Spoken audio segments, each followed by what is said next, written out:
Bismillahirrahmanirrahim. Assalamualaikum warahmatullahi wabarakatuh. Alhamdulillahi rabbil alamin. Wassalatu wassalamu ala asyrafil anbiya'i wal mursalin Sayyidina wa maulana Muhammadin wa ala alihi wa ashabihi wa man ihtada sunnatahu ila yaumiddin. Asyhadu an la ilaha illallah wa asyhadu anna Muhammadan abduhu wa rasuluhu la nabiyya wa la rasula ba'dah. Qala Allah ta'ala fil Qur'anil Karim wa huwa asdaqul qailin. A'udzu billahi minasy syaithanir rajim. Ya ayyuhalladzina amanu kulu mimma fil ardi halalan thayyiban. Wa qala Rasulullah sallallahu alaihi wasallam Innal halala bayyinun wa innal harama bayyinun wa bainahuma umurun mushtabihat. Sadaqallahul azim wa sadaqa rasuluhul nabiyil karim wa nahnu ala dzalika minasyahidin wasyakirin. Para santri dan jamaah yang dirahmati oleh Allah Subhanahu wa taala, marilah tidak bosan-bosan kita selalu bersyukur kepada Allah Subhanahu wa taala dengan bertasbih, bertahmid atas nikmat-nikmat yang Allah berikan kepada kita, sehingga alhamdulillah kita semuanya diberikan kesehatan, kesempatan, diberikan kekuatan lahir dan batin untuk selalu menjalankan perintah-perintah Allah Subhanahu wa taala. Diberikan kemudahan dalam segala urusan kita. Salawat serta salam marilah kita curah limpahkan pada junjungan kita Nabi Muhammad sallallahu alaihi wasallam, pada keluarga, dzurriyyah, para sahabat, para tabi'in, para tabi'in tabi'in dan para pengikut beliau sampai hari kiamat. Astaghfirullah Rabbal baraya, astaghfirullah minal khataya, astaghfirullah Rabbal baraya, astaghfirullah minal khataya. Rabbi zidni ilman nafi'an wa wafiqni amalan salihan wa wahabni rizqan halalan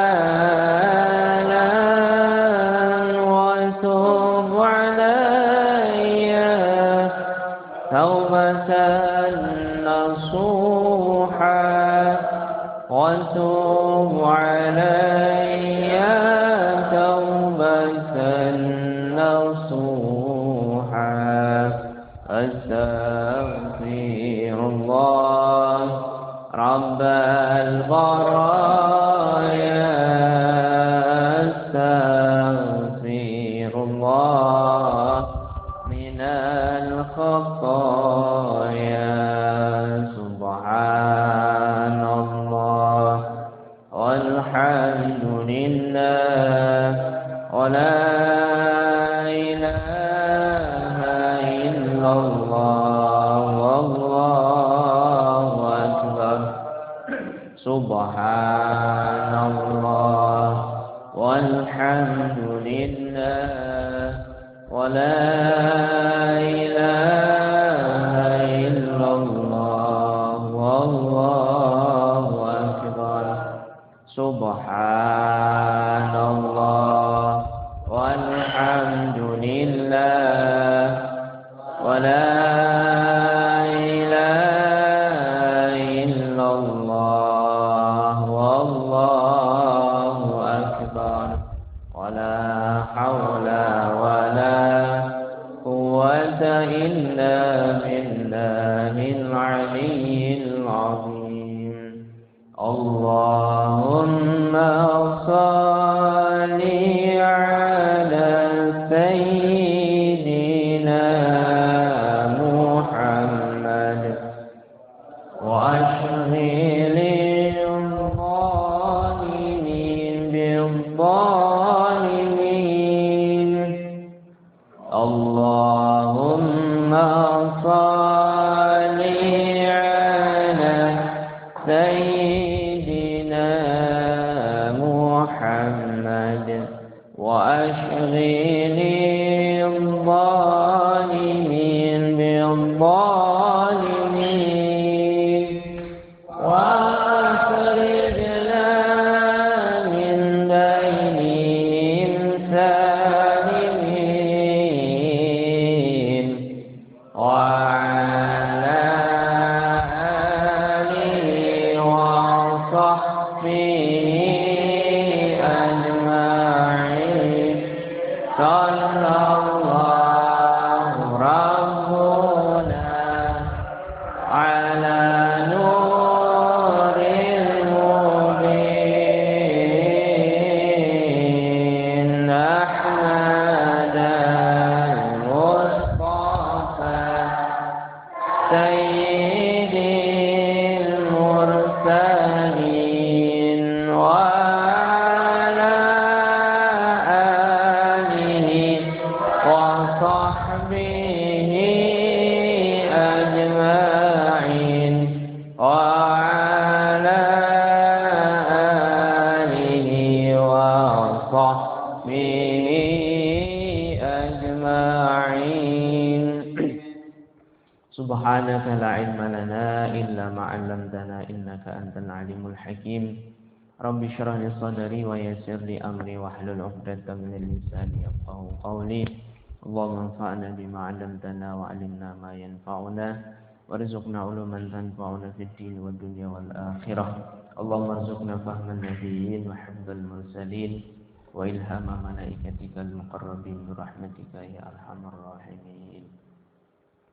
Para santri dan jamaah yang dirahmati oleh Allah Subhanahu wa taala, pagi hari ini mari kita bersama-sama melanjutkan pelajaran kita, pengajian kita. Terakhir kemarin pada makalah yang ke-13. Sekarang pada nasihat perkataan yang ke-14. Wal maqalatu ar-rabi'atu asyratu, dan nasihat yang ke-14.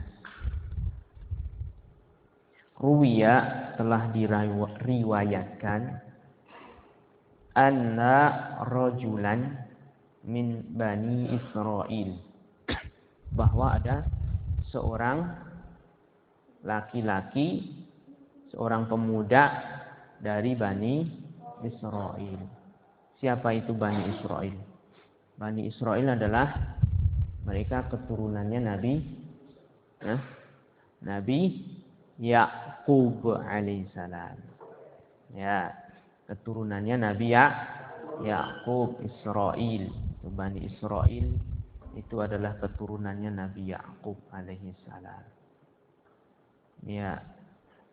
Kharaja ila talabil ilmi. Nah, ini penting ini.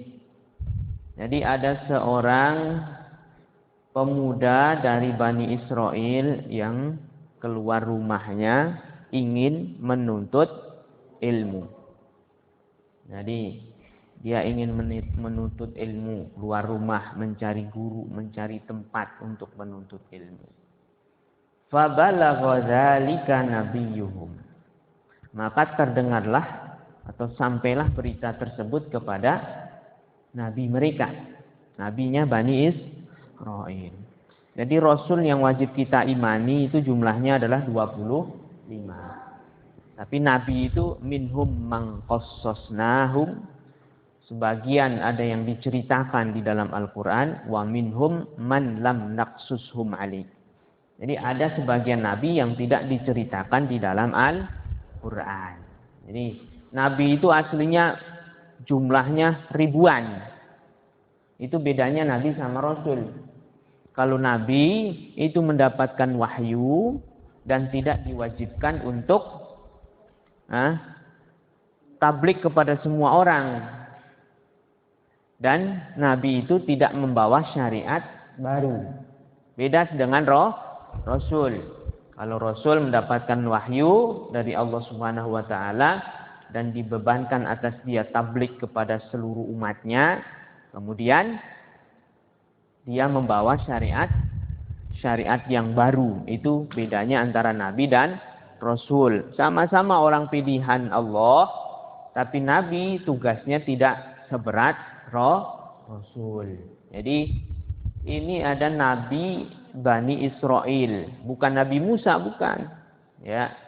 Bukan nabi-nabi yang 25 yang diceritakan di dalam Al-Qur'an, tapi nabi yang tidak diceritakan di dalam Al-Qur'an. Jadi satu ketika ada seorang pemuda dari Bani Israel yang keluar untuk menuntut ilmu. Siap-siaplah. Kemudian terdengarlah berita tersebut oleh nabi mereka. Ya. Fabalagha dzalika, telah sampai hal tersebut kepada nabi mereka alaihi salam, atasnya keselamatan. Fa ba'atsa ilaihi, maka beliau mengutus utusan kepadanya.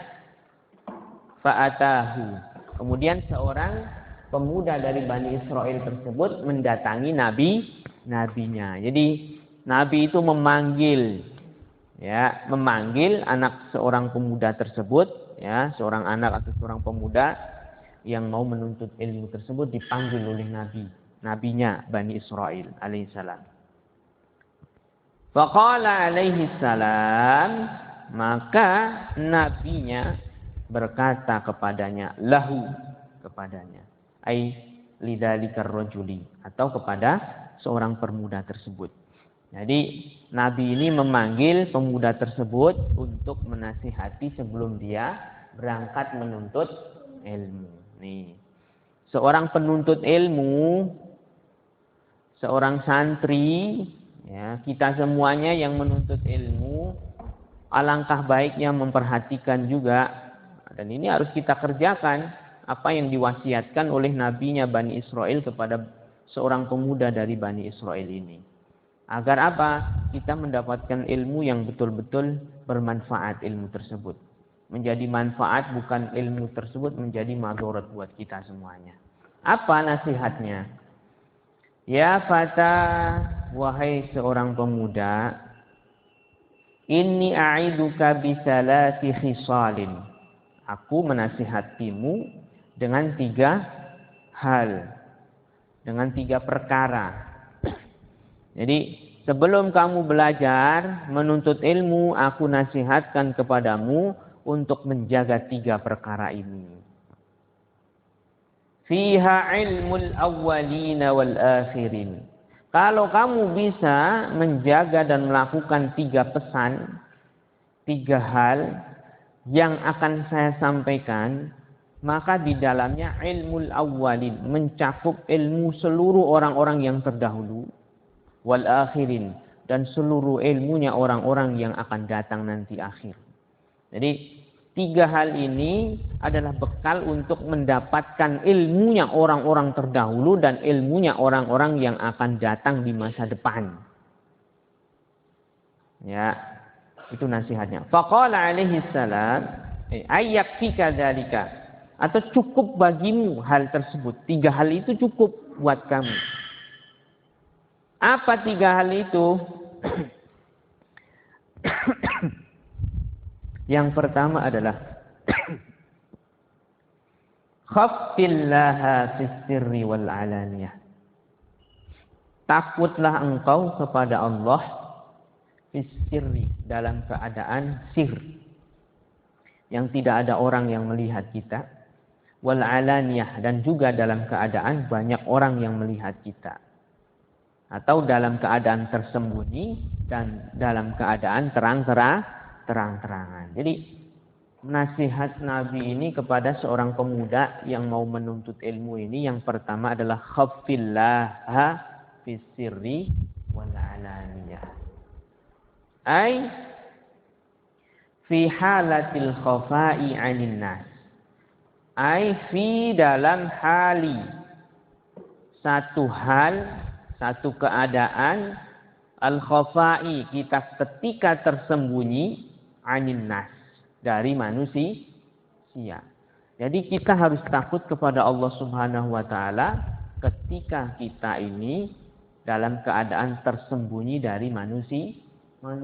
Maksudnya apa? Ketika kita menyendiri, ketika kita sendirian. Maka ada satu hadis yang mengatakan barang siapa yang meneteskan matanya karena takut kepada Allah Subhanahu wa taala dalam keadaan sendirian beruzlah bersama Allah, maka Allah akan haramkan baginya neraka. Dan bagi matanya itu neraka.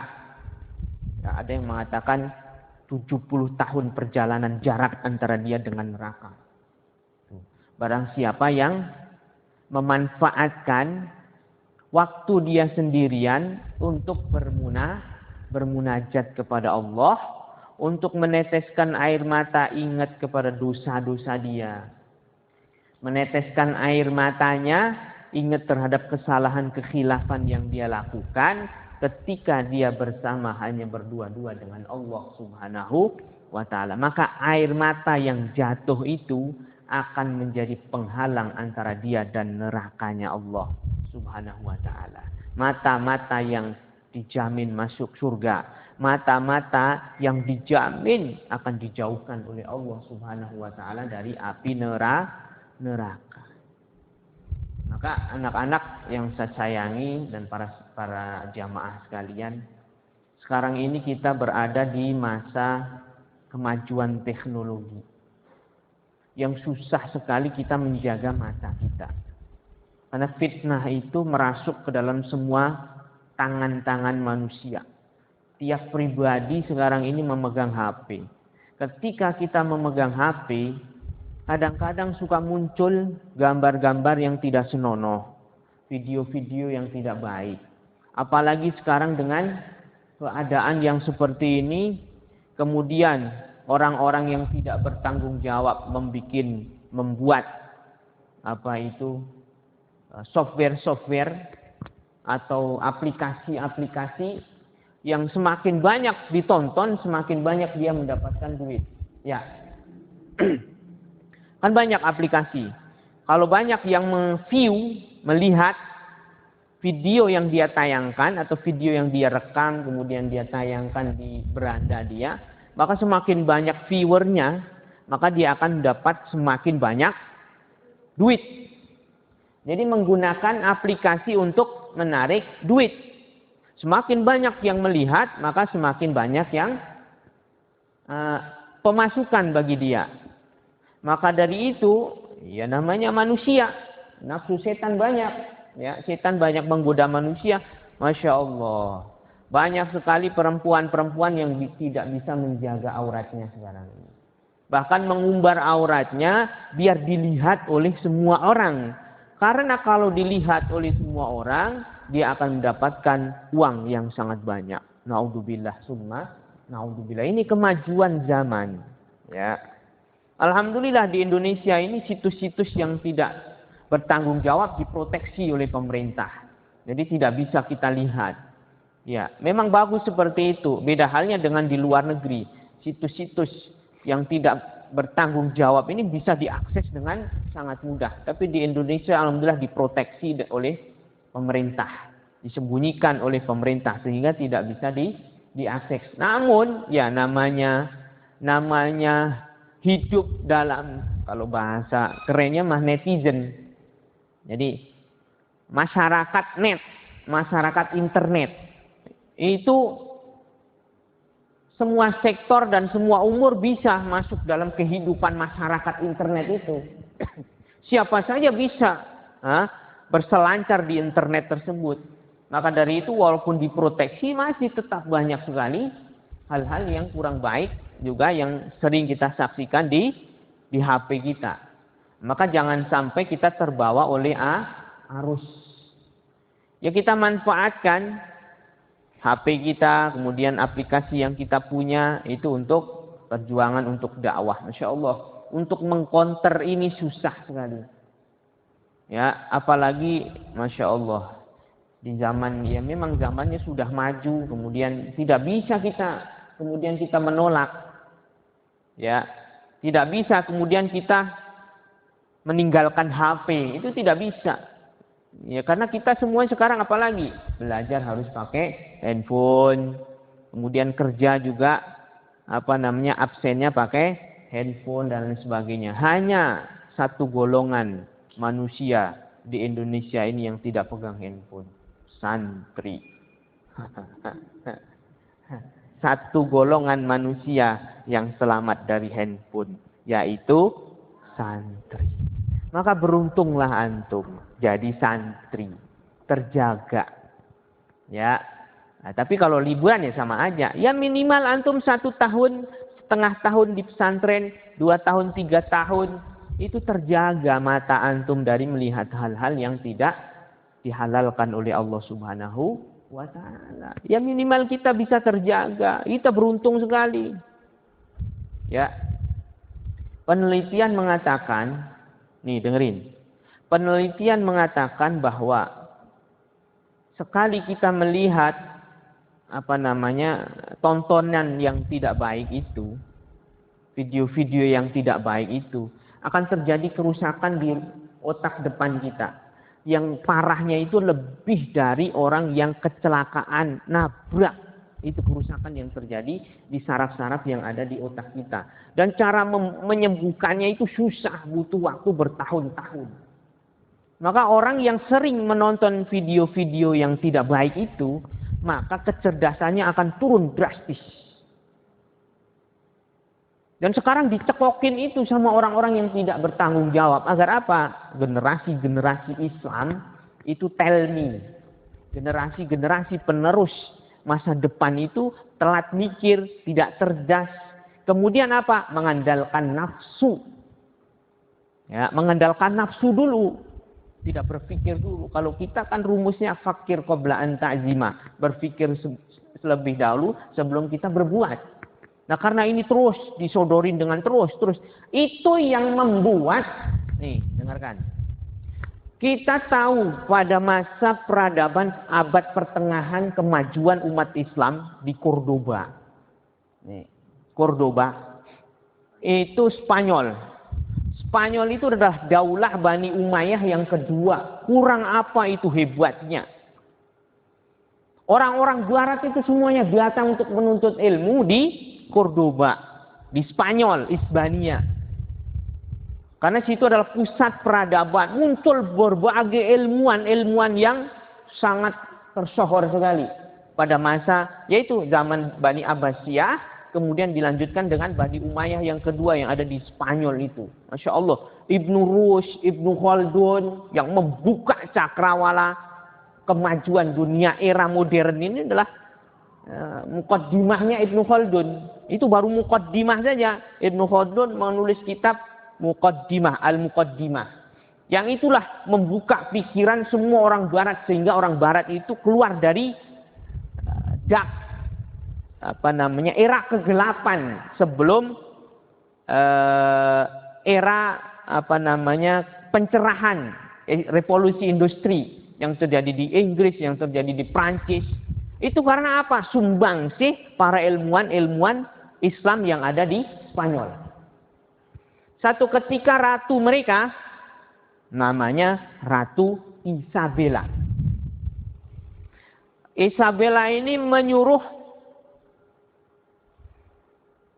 mata-matanya untuk menyelidiki bagaimana keadaan orang-orang di Spanyol.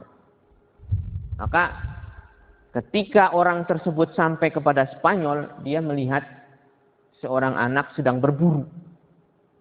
Berburu itu hari itu dia hanya mendapatkan 2 burung. Ya. Hari sebelum-sebelumnya dia suka mendapatkan 3, 4 bahkan lebih. Ya, memanah. Dia nangis karena dapatnya lebih sedikit. Akhirnya laporan dia, bagaimana keadaan masyarakat di sana? Wah, belum bisa kita serang. Karena anak kecil saja, dia merasa rugi kalau hari ini lebih jelek daripada hari kemarin. Apa yang dilakukan? Kirim perempuan-perempuan penghibur. Nah ini dia. Dikirim itu orang-orang cantik dari Eropa untuk ke Cordoba, Spanyol. Untuk apa? Yaitu menghancurkan mental-mental orang-orang Islam yang ada di Spanyol. Udah dikirim itu, kirim candu. Tahu candu? Hah? Kalau candu, kalau sekarang narkoba. Kirim candu. Udah banyak betul. Diimpor ke situ. Cordoba mengimpor. Nah, mereka masukin dah barang-barang yang gak baik. Minuman keras masukin. Masya Allah. Pada akhirnya, ketika dikirim kembali utusan, apa yang terjadi? Di Cordoba. Sedang apa mereka? Mereka sedang tari-tari, bersukaria, minum-minuman, karaokean dan lain sebagainya. Udah, ini waktunya. Nih, dengarkan. Ini waktunya kita menyerang. Coba. Zaman itu, ya, Portugal. Tahu Portugal? Negara Portugal itu negaranya Cristiano Ronaldo. Kalau yang kenal, ya, pemain Real Madrid sekarang pindah lagi ke MU, Manchester United, ya kan? Itu dulu negara kekuasaan negara Islam itu. Spanyol, Barcelona itu disebut Al-Barca. Masih ada asar-asarnya. Nah, kalau pertandingan antara Real Madrid dan Barcelona namanya apa? El Clasico. Nah, El Clasico. Klasik. El, ada alnya. Itu warisan Islam itu. Jadi masih ada bahasa-bahasa yang digunakan di Spanyol. Tapi apa sekarang orang Muslim di Spanyol habis. Tidak ada asarnya. Cuman tinggal asar, tinggal bekas dari kerajaan Alhambra saja. Istana Alhambra masih ada, ya, di Granada. Jadi di Granada ada Istana Alhambra. Jadi merupakan salah satu bukti otentik bahwa Islam pernah jaya di Spanyol. Itu ada, hanya fisiknya saja. Tapi jiwanya sudah tidak ada. Islam juga sudah tidak banyak di sana. Bahkan habis ketika itu. Karena apa?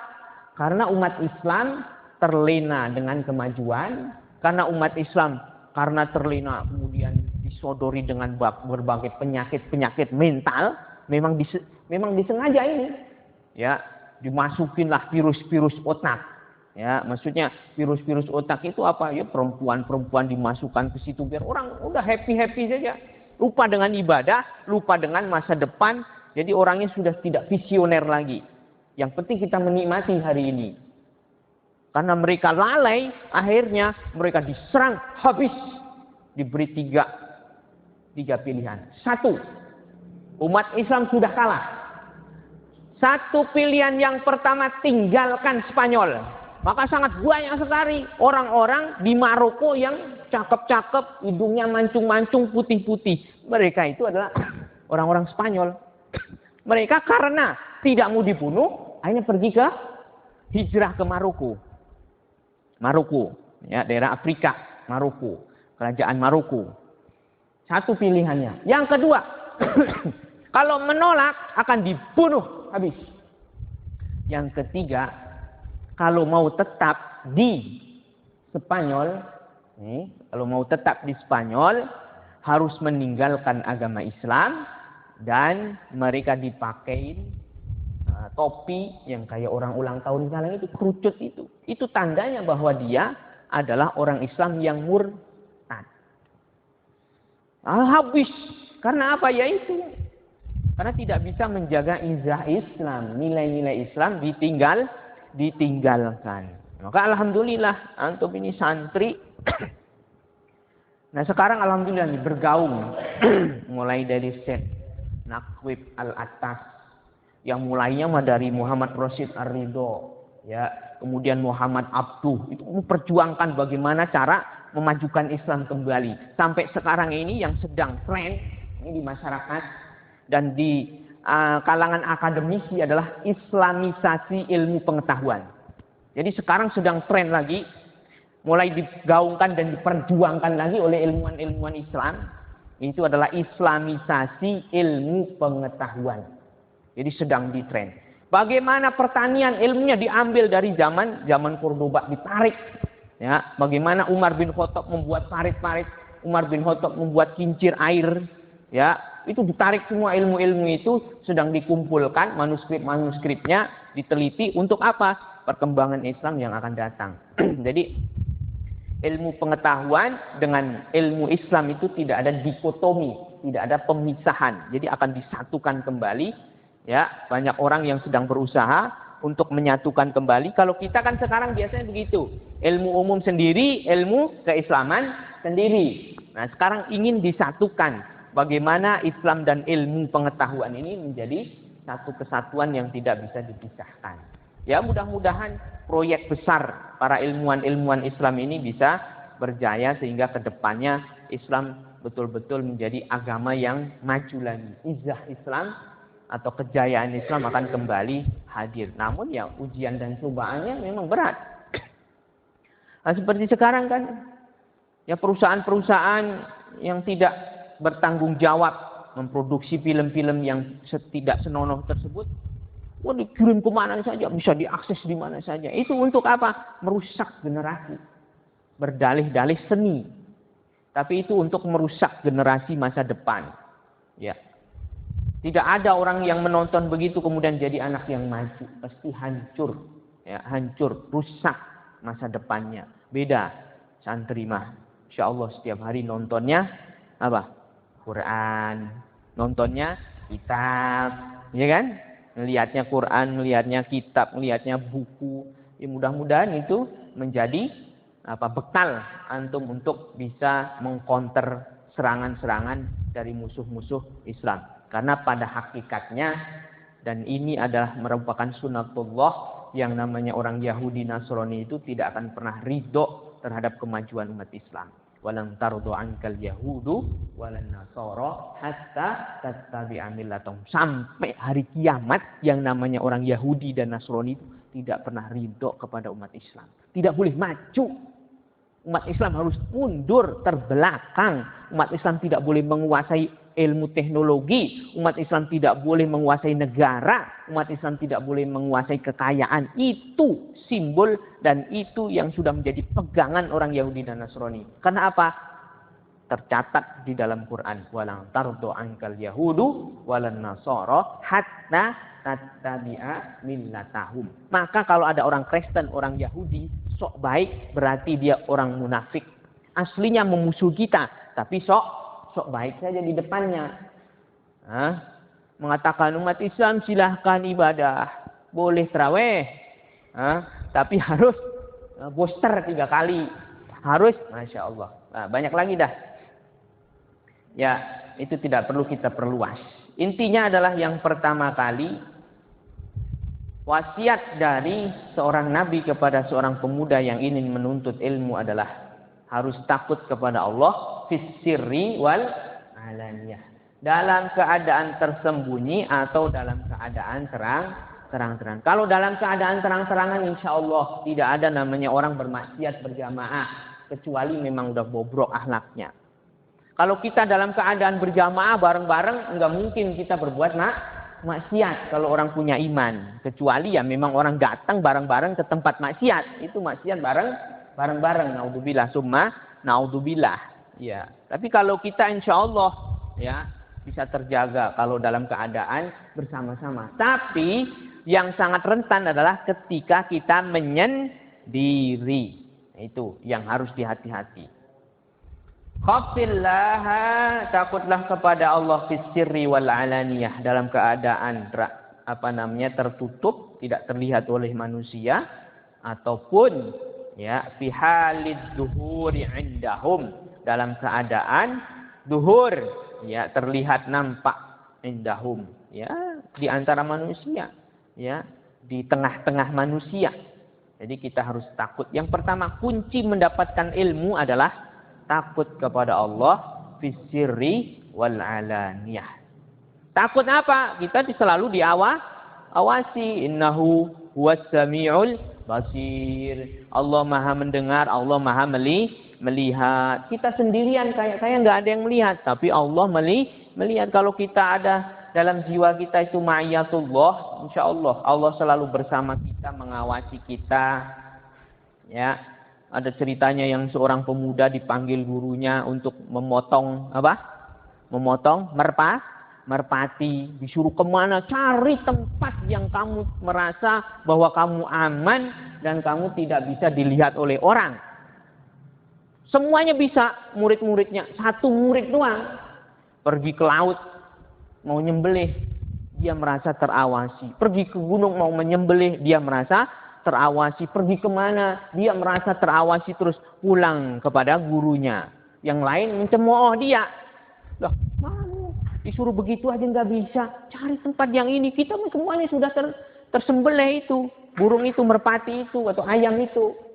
Tapi satu orang ini yang belum.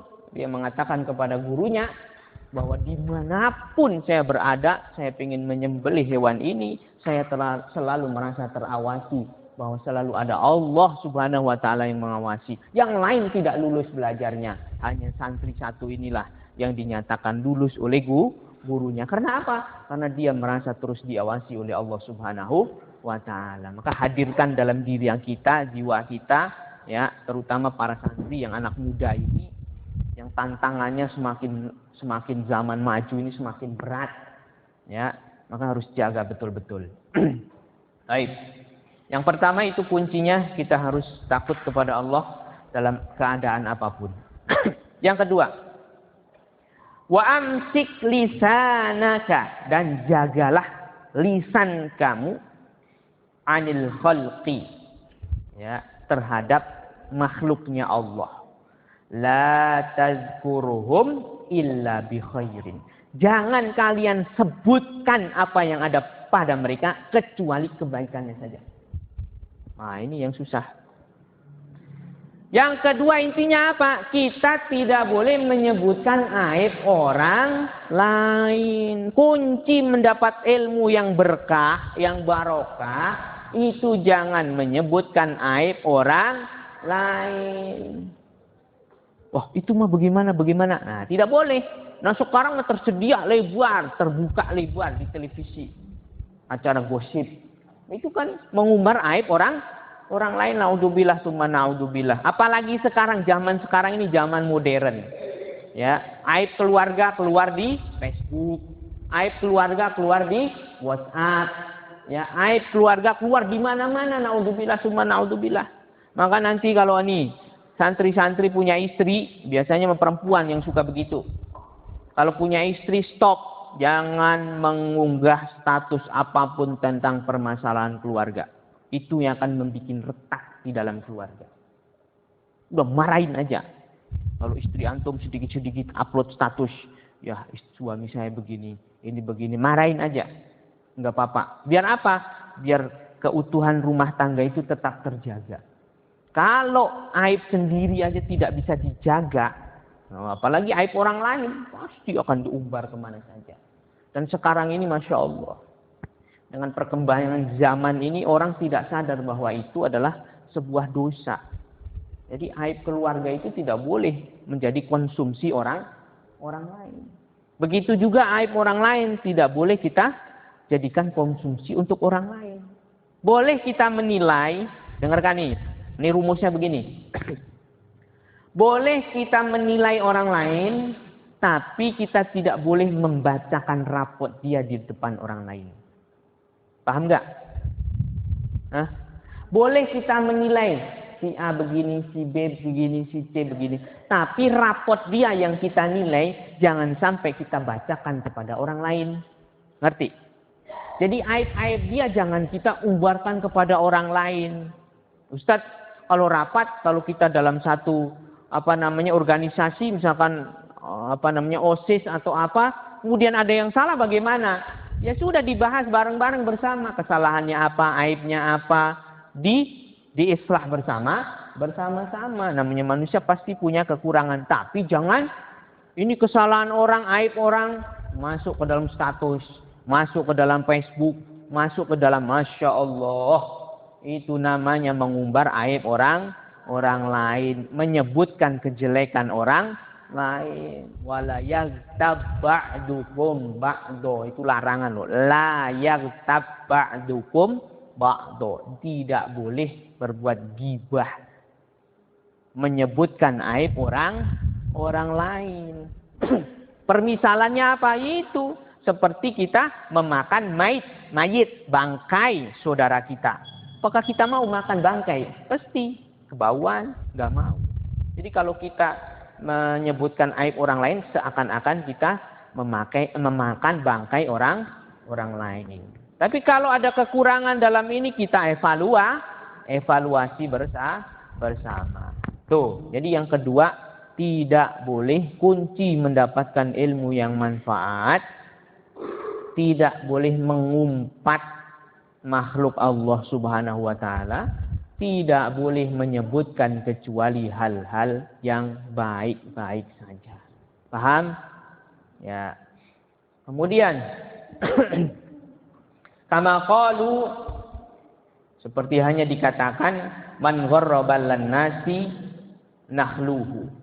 Siapa orang yang mencari-cari aib orang lain, manusia, maka dia man fattasha uyuban nasi, maknahu, siapa orang yang fattasha itu mencari-cari, taftish itu apa namanya, tahu nyari kutu. Kalau orang Jawa bilang metani. Jadi dicari. Kalau bahasa sini apa ya? Ngulik. Barang siapa yang mengulik aib orang lain, maka akan ada orang lain yang lebih mengulik aib dia. Itu maknanya. Jadi kalau kita terus mengulik, cari kesalahan orang lain, ntar ada orang yang lebih mengulik aib-aib kita, dan aib-aib kita akan disebarkan oleh dia. Naudzubillah, summa naudzubillah. Maka sebaik mungkin kita untuk menjaga aib orang lain. Ya. Kecuali kita konsultasi kepada guru, ustadz. Untuk apa? Untuk perbaikan. Ustadz, istri saya seperti ini, seperti sini. Bagaimana caranya menasihatinya? Ustadz atau Pak Guru, saudara saya seperti ini, bagaimana cara saya menanggapinya? Itu lain lagi, paham?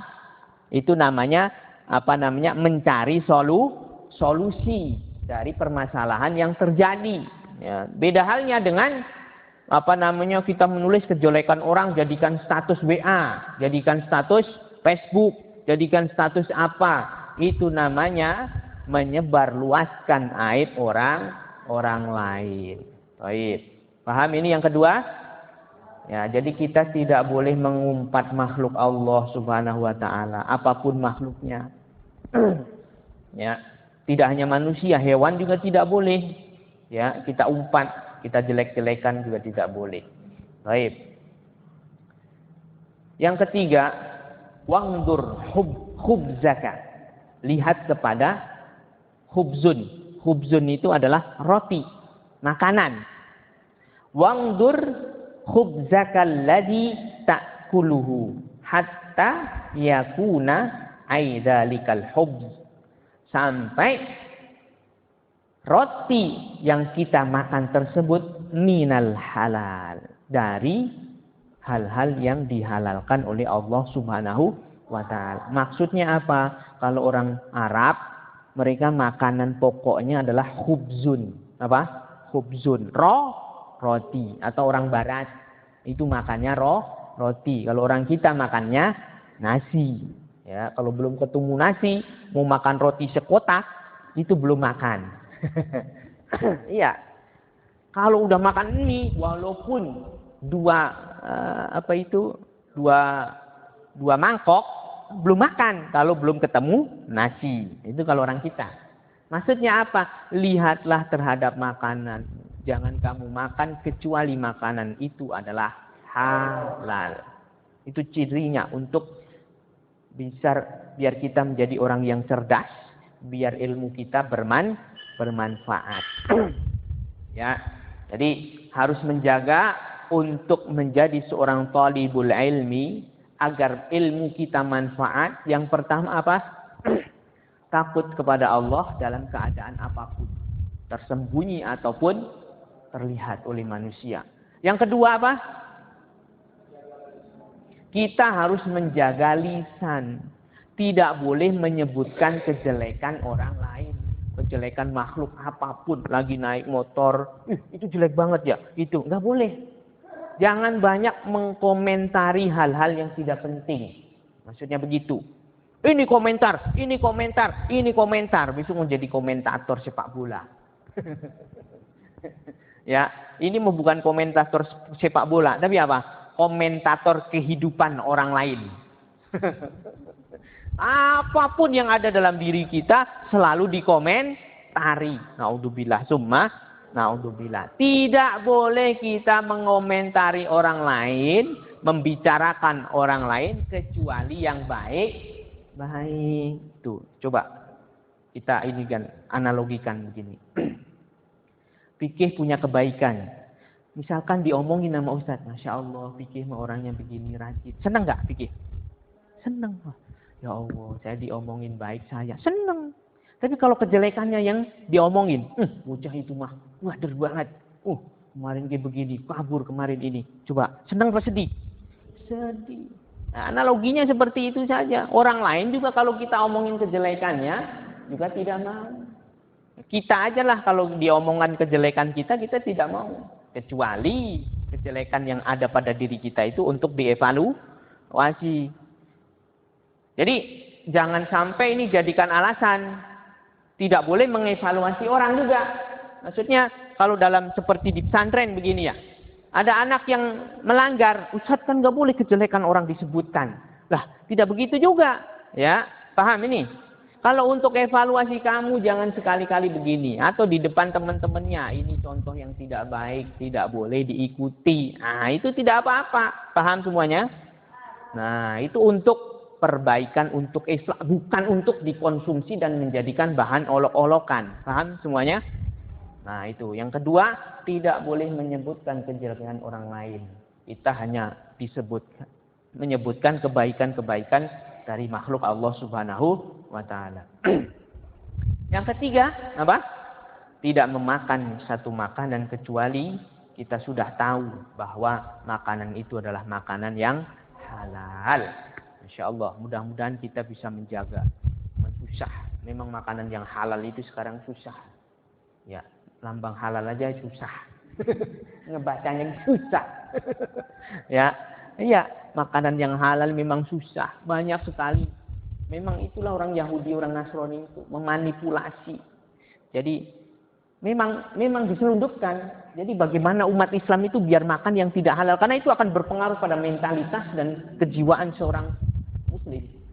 Jadi kalau kita, misalkan kan biasa di makanan suka ada mengandung zat-zat yang mengandung zat khinzir. Itu memang sengaja dimasukkan. Biar apa? Orang itu kalau sudah terkena yang halal, yang haram, pasti akan pola pikir dan jiwanya itu akan terpengaruhi oleh makanan tersebut. Jadi bagaimana caranya? Semakin banyak dia dikasih makanan yang begitu ya, semakin mempengaruhi pola pikir dan hati jiwa kita. Sehingga apa? Ya jiwanya yang tadi mudah terenyuh, yang tadinya mudah terenyuh, yang tadinya mudah menangis ketika disentuh dengan ayat-ayat Al-Quran dan sebagainya. Karena dia semakin jauh memakan hal yang seperti itu. Jadi ya sudah. Ya, jiwanya sudah tidak sensitif lagi terhadap kebaikan. Ya meniru apa yang dia makan. Naudzubillah. Summa naudzubillah. Masya Allah sekarang susah banget.